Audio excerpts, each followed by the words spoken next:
நமஸ்காரம். இன்னியோட proverb, as the flowers look up to the sun, so should we look up to the hope of brighter days. பியூட்டிஃபுல்ங்க. இதுக்கு ஒரு பெரிய live example நடந்த விஷயத்தை நான் பகிர்க்க போகிறேன். கேளுங்க எல்லாரும். கண்டிப்பாக இது ரொம்ப வியப்பாக இருக்கும். எனக்குமே வியப்பாக இருக்குது. கண்டிப்பாக என்னோட அனுபவங்கள் எல்லாத்தையும் நான் பகிரணும்னு ஆசைப்படுறேன். பாருங்கள். இப்போ கழிஞ்சது ஷாம்பலா நவராத்திரி. இந்த ஷாம்பலா நவராத்திரி ஆக்சுவலி நம்ம இதில் 4 நவராத்திரிகள், அமாவாசையிலேருந்து வரக்கூடிய எல்லா மாதமுமே நவராத்திரிகள் உண்டு. ஆனால் நம்ம கொண்டாடுறோம். அந்த 4லேயும் முக்கியமாக நம்ம புரட்டாசி மாதம் இருக்கக்கூடிய நவராத்திரியை நம்ம ரொம்ப விமர்சமாக கொண்டாடுவோம். ஸோ இப்போ இந்த ஷாம்பலா நவராத்திரியில், அதாவது 29 தை அமாவாசையிலேருந்து 7ஆம் தேதி பிப்ரவரி வரைக்கும், அதாவது நேற்று வரைக்கும் ஷாம்பலா நவராத்திரி. எனக்கு 24ஆம் தேதி அன்னைக்கு அம்பாள் எனக்கு ஒரு உத்தரவு கொடுத்தா. ஏன்னா எப்போதுமே நவராத்திரிக்கு எனக்கு ஒவ்வொரு நவராத்திரிக்கும் அம்பாள் ஒரு உத்தரவு கொடுத்து தான் நாங்கள் எங்கள் கோவிலில் என்ன சொன்னாலும் அது அக்கார்டிங்லி அப்படி தான் நாங்கள் கொண்டாடுவோம். இந்த வாட்டி என்ன சொன்னா அப்படின்னு கேட்டேன்னா, கோட்டி லலிதா சகஸ்ரநாம பாராயணம் பண்ணணும் அப்படின்னு சொன்னான். ஸோ கோட்டி லலிதா சகஸ்ரநாம பாராயணம் பண்ணணும்னு சொன்ன உடனே இம்மீடியட்டாக ஆஸ் அ லே பர்சன் நான் கேட்டேன், என்ன இந்த மாதிரிலாம் இப்போ 4 பேரை கூப்பிடணும் அப்படின்னா கண்டிப்பாக மரியாதை பண்ணணும்.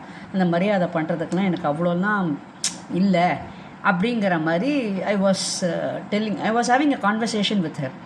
அப்போ ஷீ செட், நீ யாரையும் கூப்பிடணுங்கிறது இல்லை, யாரும் வர வேண்டாம், அவாவா ஆண்களில் பாராயணம் பண்ண சொல்லு. ஆண்கள்லையோ இல்லை ஒரு இடம் ஒரு 10 பேராக சேர்ந்து அந்த மாதிரி பண்ண சொல்லு. ஏன் அப்படின்னு கேட்டால், ஃபஸ்ட்டு இது இயற்கையோட சீற்றத்தை கம்மி பண்ணுறதுக்கும், ரெண்டாவது அவாவா ஆண்களில் பண்ணும்போது என்ன ஆகும்னா வைப்ரேஷன் நல்ல அது இருக்கக்கூடிய விஷயங்கள் எல்லாத்தையும், வேண்டாத விஷயங்கள்லாம் வெளியில் போய் அவளுக்கு நல்ல சுபீட்சமாக இருப்பா அப்படின்னு சொன்னான். சரி, அதுக்கப்புறம் இன்னொன்று என்ன கண்டிஷன் இல்லை, இன்னொன்று என்ன அபிப்பிராயப்பட்டான்னா, யாரையும் நீ கம்பல் பண்ணக்கூடாது ஆச்சா. அண்ட் இப்படி தான் படிக்கணும், அப்படி தான் சொல்லணும் அப்படின்னு கண்டிஷன் போடாதே. யார் வேணால் படிக்கலாம். ஓகே, வயசானவா, பிராமணா, தட் இஸ் விடோஸ், யார் வேணால் படிக்கலாம். ஸோ இந்த நேரத்தில் குளிச்சுட்டு தான் படிக்கணும், நைவேத்தியம் பண்ணணும் அப்படிலாம் ஒன்றும் கிடையாது. இப்படிங்கிற பல கண்டிஷன்ஸ்லாம் எனக்கு போட்டிருந்தான். அதுக்கப்புறம் விதிமுறைகளும் சொல்லியிருந்தான். எப்படி படிக்கணும், எப்படி நீ கணக்கு எடுத்துக்கணும் அப்படிங்கிற விதிமுறைகளும் எனக்கு சொல்லி கொடுத்துட்டா. நிஜமாக சொல்கிறேங்க, அதெல்லாம் நான் பாக்கியம் பண்ணியிருக்கணும். சரி, இது விதிமுறைகள்லாம் சொல்லிட்டா. சொன்னக்கப்புறம் இதை நான் எப்படி நான் பிரயோகம் பண்ணுறது தெரியல. ஸோ எனக்கு தெரிஞ்ச ஒரு 10-15 கான்டாக்ட் வச்சுக்கோங்களேன். ஒரு குரூப்புன்னு ஒரு 10-15 கான்டாக்ட்ஸில் சொல்லி, நீங்கள் சொல்லுங்க, நீ அப்புறம் எங்கள் உறவுகார அத்தனை பேர்ட்டையும் நீங்கள் சொல்லுங்கன்னு அப்படின்னு இப்போ இப்படி எல்லாம் நீங்கள் கணக்கு பண்ணனா மேக்ஸிமம் 1000 பேர் இருப்பான். அதுக்கு மேலே எனக்கு தெரியாது, நிஜமே எனக்கு தெரியாது. அப்புறம் என்னோட குரூப்புக்காரால்கிட்டே நான் சொன்னேன், உங்கள் கான்டாக்ட்ஸ் மூலமாக யார் படிக்கிறாளோ வரணுங்கிறது இல்லை, அவள் ஆண்களில் படித்தாலும் போகும், எண்ணிக்கை தான் முக்கியம் அப்படின்னு சொல்லியிருந்தேன். அதுக்கப்புறம் நான் என்ன பண்ணிட்டேன், இந்த குரூப்பில் 2-3 குரூப்பில் போடவும் அவள் என்ன பண்ணிட்டா, ஒருத்தர் எனக்கு கேட்பா, நீங்கள் வீடியோ மாதிரி போட்டு கொடுத்து ஃபோன் நம்பரும் கொடுத்தடலாம், சௌரியமாக இருக்கும். ஸோ தட் அவள் கவுண்ட் உங்களுக்கு ஃபோன் பண்ணி சொல்கிறதுக்கு சௌரியப்படும் அப்படின்னா. அப்போ எனக்கு கொஞ்சம் இப்போ என்னெல்லாமோ ஊடகத்தில் தப்பாக நடக்கிறதுங்கனால எனக்கு ஆஸ் எ லே பர்சன் நான் பயந்தேன்.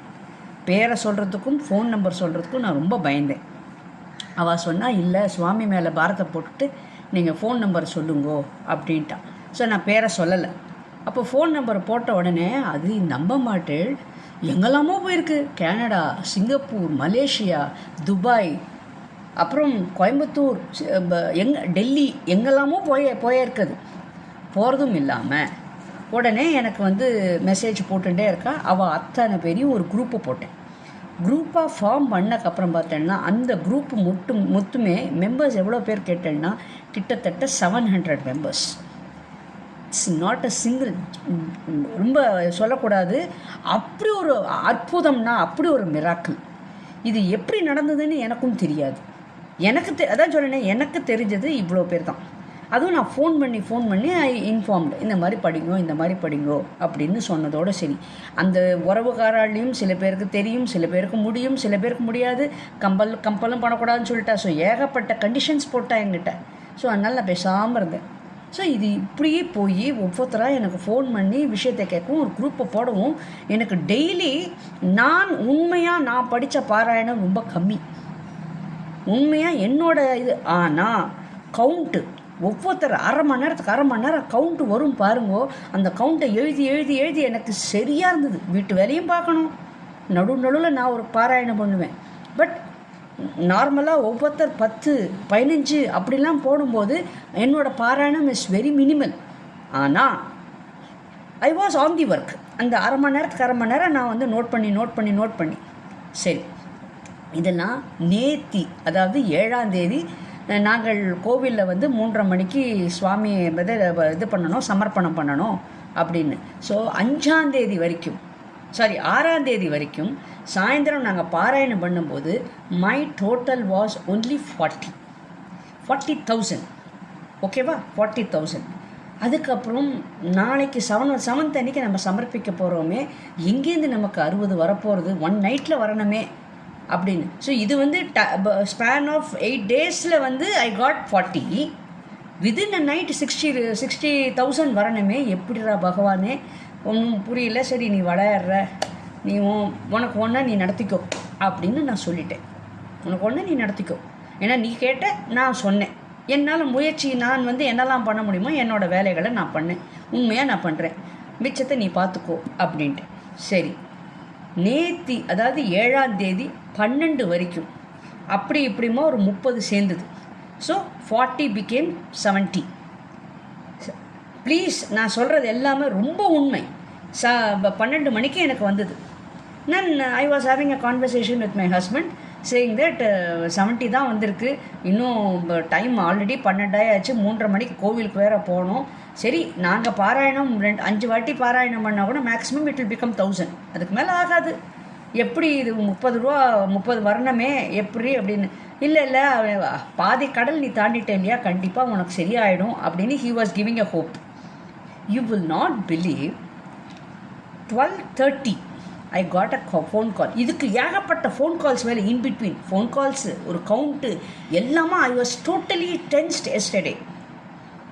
12:30 எனக்கு ஃபோன் வந்து அம்மா, நாங்கள் வந்து 1,39,000 பாராயணம் பண்ணியிருக்கோம் அப்படின்னா. நான் திருப்பி சின்ன குழந்தை மாதிரி, எவ்வளோ சொல்லுங்க, கரெக்டாக சொல்லுங்க, எவ்வளோ சொல்லுங்க அப்படின்னேன். திருப்பி they was also telling the same number. The moment I heard that number, I was spellbound. அப்புறம் அவளை வந்து நான் ரிக்வெஸ்ட் பண்ணேன், நீங்கள் வந்து சாயந்தரம் நாங்கள் கோவிலுக்கு நீங்கள் வாங்குவோம்மா, கண்டிப்பாக நீங்கள் வரணும்னு. அவளும் என்ன சொன்னால், அப்படியாம்மா, நான் வந்து என் ஃப்ரெண்ட்ஸ் எல்லாம் கேட்கணும், எவ்ரிபடி நீட்ஸ் அன் அசோசியேட், ஒரு யாரோ ஒருத்தர் கூட வரணும்னு. நான் கேட்டுவிட்டு நான் வர சொல்கிறேன். அம்மா, நாங்கள் பாருங்கள், நான் ஜிபிஎஸ் எல்லாம் நான் உங்களுக்கு போடுறேன். அவள் வந்து கொஞ்சம் they are nearby our place, நாங்கள் குரோம்பேட்டில் இருக்கோம், so they are also nearby our area, so நீங்கள் வாங்கோ அப்படின்னு ரிக்வெஸ்ட் போட்டு ஜிபிஎஸ் எல்லாம் அவளுக்கு க்ளீனாக போட்டு விட்டுட்டேன். போட்டதுக்கப்புறம் நாங்கள் வந்து 3:30 மணிக்கு போயாச்சு. And I have also announced the message saying that we are finished அப்படின்னு சொல்லி, அதுலேயும் என்ன அம்பாளோட எப்படிலாம் பண்ணணும், ஃபஸ்ட்டு 108, 1008, 10,008, 1,08 இப்படிலாம் பண்ணணும் அப்படின்னு அவள் கணக்கு கொடுத்துருந்தா. ஸோ அது பிரகாரம் பார்த்தாலும் நல்லபடியாக ஆச்சு. ஸோ அவள் சொன்ன மாதிரியே ஆச்சு. இந்த span of half an hour அப்படி ஆச்சு. அப்புறம் வந்து நாங்கள் சமர்ப்பிச்சாச்சுன்னு குரூப்புக்கு போட்டாச்சு. குரூப்பு இன்னைக்கு காத்தால வரைக்கும், டுடே இஸ் 8th, இன்றைக்கி ஆக்சுவலி நவராத்திரி ஆயாச்சு. ஆனால் still the group is live. இன்னும் நிறைய பேர் எனக்கு ஃபோன் பண்ணி, அம்மா நாங்கள் 68 வாட்டி நாங்கள் பாராயணம் பண்ணியிருக்கோம்மா, இந்த வாட்டி 25 வாட்டி பாராயணம் பண்ணியிருக்கோம்மா அப்படின்னு அவள் ஸ்ரத்தையாக சொல்கிறா. இந்த மாதிரி குரூப்பு கிடச்சிருக்கு, நான் எத்தனை தவம் பண்ணியிருந்தா இந்த மாதிரி குரூப்பு கிடச்சிருக்குன்னு தெரியல. சரி, ஆக மொத்தம் அந்த நம்பர்ஸ், எக்ஸ்ட்ரா நம்பர்ஸ் எல்லாத்தையும் நான் ஒரு காட்சி மட்டுக்கோ யாருக்கோ நான் அவளுக்கு கொடுத்துருவேன். ஓகே, ஸோ கண்டிப்பாக பாராயணம் பண்ணதெல்லாம் வீண் போகாது. அது ஒன்று. இன்னொன்று இன்பிட்வீன் இந்த ஒரு ஸ்பேன் ஆஃப் 9 டேஸில் ஒரு 2-3 மிராக்கிள்ஸ் நடந்தது. அந்த மிராக்கிள்ஸையும் I want to just share. Number 1, எங்கள் வீட்டில் 29ஆம் தேதி அன்றைக்கி காலங்காத்தால் தூங்கிருந்து அமாவாசை வேறு. ஸோ வாத்தியார் வந்து தர்ப்பணம் பண்ணக்கப்புறம் தான் சுவாமிக்கு விளக்கே ஏற்ற முடியும், எல்லாருக்கும் தெரிஞ்சது தான். ஸோ நான் வந்து வாத்தியார்லாம் வந்து தர்ப்பணம்லாம் ஆனதுக்கப்புறம் சுவாமிக்கிட்ட போய் நான் விளக்கேற்றிட்டு சுவாமிக்கிட்ட வேண்டிட்டேன். எனக்கு தெரியாது உன் மேலே எதை வச்சு நான் ஆரம்பிக்க போகிறேன், நீ தான் நடத்தி தரணும் அப்படின்னு.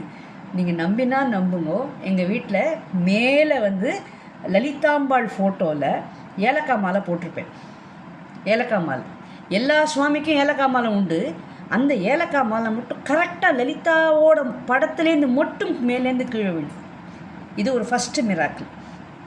2வது மிராக்கிள் என்னென்னா, எனக்கு ஃபோன் கால்ஸ் வந்துட்டே இருந்ததுன்னா அப்போது அதில் ஒரு ஃபோன் கால் ஃப்ரம் பாம்பேலேருந்து ஃபோன் வந்து, அம்மா ஐம் சோ அப்படின்னு சொல்லிட்டு, இந்த மாதிரி வந்து நீங்கள் லலிதா சஹஸ்ரநாமம் உங்களோட வீடியோவை நாங்கள் பார்த்தோம், ஸோ நாங்கள் வந்து இவ்வளோ பாராயணம் பண்ணியிருக்கோம். இந்த மீன்வேல் நேற்று வந்து பெரியவா வந்து கனவில் வந்துட்டு இந்த நம்பர்லாம் நீ இப்போ நான் சொன்னேன் பார்த்தீங்களா எக்ஸ்ட்ரா நம்பர்ஸ்லாம் இருக்குதுன்னு, இந்த மாதிரி எக்ஸ்ட்ரா நம்பர்ஸ் எங்கிட்ட இருக்குது, நீ அவள்கிட்ட கொடு, அதாவது எங்கிட்ட அப்படின்னு மகா பெரியவா வந்து அவகிட்ட கனவில் சொல்லியிருக்கானோ. அப்படியே மாமி ரொம்ப சந்தோஷம் அப்படின்னு சொல்லிட்டு அது ஒரு பிரசாதமாக நான் வாங்கிட்டேன். ஆச்சு. நேற்று நான் உங்களுக்கு வந்து 12:30க்கு ஃபோன் வந்தது, பூர்த்தியாச்சுன்னு சொல்லி எல்லாருக்கும் ஃபோன் பண்ணிட்டுருக்கேன். And I am suppose to start to my temple by 3 o'clock. So எனக்கு அகெயின் 2:45க்கு எனக்கு ஃபோன் கால் வந்து இந்த மாதிரி, அம்மா நீங்கள் உங்களோட வீடியோவை நாங்கள் பார்த்தோம், இந்தாங்க உங்களுக்கு வந்து நான் எப்போவுமே காஞ்சி மட்டுக்கு வந்து I will be giving the numbers every week. நான் வந்து லலிதா சஹஸ்ரநாமம் பாராயணம் பண்ணி அந்த நம்பர்ஸ் அங்கே கொடுப்பேன். இந்த வாட்டி அவாக்கிட்ட நான் எக்ஸ்கியூஸ் கேட்டு உங்களுக்கு நான் நம்பர் கொடுக்குறேன் அப்படின்னு சொன்னான். நான் சொன்னேன், மாமி இப்போ தான் மாமி பூர்த்தியாச்சு, எனிவே ரொம்ப சந்தோஷம் மாமி அப்படின்னு சொல்லிட்டு வாங்கிட்டு, அந்த மாமி என்ன சொன்னால், எப்போவுமே எனக்கு பிரசாதங்கள் வரும் சுவாமிக்கிட்டேருந்து, காஞ்சிமட்டிலேருந்து அக்ஷதை, சுவாமியோட குங்கும பிரசாதம் எல்லாம் வரும். இன்றைக்கி அதாவது ஃபஸ்ட்டு வீக்கே வந்திருக்கணும், வரலை. இப்போ தான் போஸ்ட்மேன் வந்து பிரசாதம் கொடுத்துட்டு உங்கள் ஃபோனில் நான் பேசின்னு இருக்கேன் அப்படின்னா. அப்போது யூ ஜஸ்ட் இமேஜின் சுவாமி எப்படி நமக்கு எல்லாரையும் எவ்வளோ அழகாக நம்ம ஏற்றிட்டு இருக்க பாருங்க. மகா பெரிவாளோடது அப்படி இதுக்கு மேலே நிறைய மிராக்கிள்ஸ் நடந்திருக்குங்க, நிறைய மிராக்கிள்ஸ் நடந்திருக்கு. இப்போதைக்கு இது 2 மட்டும் சொல்லியிருக்கேன். அண்ட் இன்னொரு பார்ட்டு வந்து நான் எங்கள் கோவிலில் நடந்த விஷயங்களை வந்து நான் அடுத்த பார்ட்டில் போடுறேன். ஸோ அதனால் இதை பார்த்துட்டு கண்டிப்பாக சப்ஸ்கிரைப் பண்ணாதவா சப்ஸ்கிரைப் பண்ணுங்க, லைக் பட்டன் ப்ரெஸ் பண்ணாதவா லைக் பட்டன் ப்ரெஸ் பண்ணுங்க, கமெண்ட் அடிங்கம்மா. அதே சமயத்தில் நீங்கள் உங்களோட இப்போ என்னோடய இன்ஃபர்மேஷன்லாம் ரைட் அப்படின்னு உங்களுக்கு அபிப்பிராயப்பட்டேன்னா ஷேர் பண்ணுங்கம்மா. ஏன்னா நல்ல விஷயங்கள் பரப்புறதுக்கு தான் எனக்கு சுவாமி என்னோட purpose. The purpose of me in this world is to இந்த மாதிரி நல்ல விஷயங்களை, நல்ல வைப்ரேஷன் வந்து எல்லாருக்கும் பரப்பணும் அப்படிங்கிறது தான் என்னோடய வேலை. ஸோ அதுக்கு நீங்கள் அத்தனை பேரும் ஒத்துழைங்கம்மா. அண்ட் இந்த லலிதா சஹஸ்ரநாமம் பாராயணம் பண்ணுற குரூப் அத்தனை பேருக்கும், எங்கெங்கோ இருக்கா அத்தனை பேருக்கும் என்னோட நமஸ்காரங்கள், பணிவான நமஸ்காரங்கள். இதில் வயசானவா, பெரியவா, சின்னவா அத்தனை பேரும் எத்தனையோ வேலைகள் எடுக்கலையும் அந்த கவலைகள் இதுலேயும் அவள் வந்து பங்கெடுத்துட்டா பார்த்தேடா, அதுக்கு நிஜமாக கோட்டி நமஸ்காரங்களம்மா. ப்ளீஸ் இது ஏற்றுக்கோங்க. கண்டிப்பாக இது என்றைக்கும் இதே மாதிரி தொடர்ந்து இருக்கணும் அப்படின்னு நான் அபிப்பிராயப்படுறேன். என்னோடய வீடியோவை நீங்கள் இப்படி ரெகுலராக பண்ணிகிட்டே வந்தேன்னா இந்த விஷயம் ஏதாவது விஷயங்கள்லாம் இருந்ததுன்னா இது மூலமாக நான் உங்களுக்கு தெரிவிப்பேன். ஸோ நீங்கள் என்னோடய ஃபோன் நம்பர்ஸ் உங்கள்கிட்ட அத்தனை பேர்கிட்ட இருக்குது. ஸோ அதனால் நீங்கள் கவலையே பட வேண்டாம். என்னோடய வீடியோஸ் இந்த மாதிரி புதுசாக ஏதாவது வந்ததுன்னா நான் உங்களுக்கு கண்டிப்பாக இது மூலமாக நான் தெரிவிப்பேன். நீங்கள் எல்லோரும் பார்த்து தெரிஞ்சுக்கோங்கம்மா. ரொம்ப ரொம்ப சந்தோஷம். நெக்ஸ்ட் வீடியோவில் என்னோடய கோவிலோட விஷயங்களை நான் போட போகிறேன், அதையும் நீங்கள் பார்த்து ரசிங்கம்மா. Thank you so much.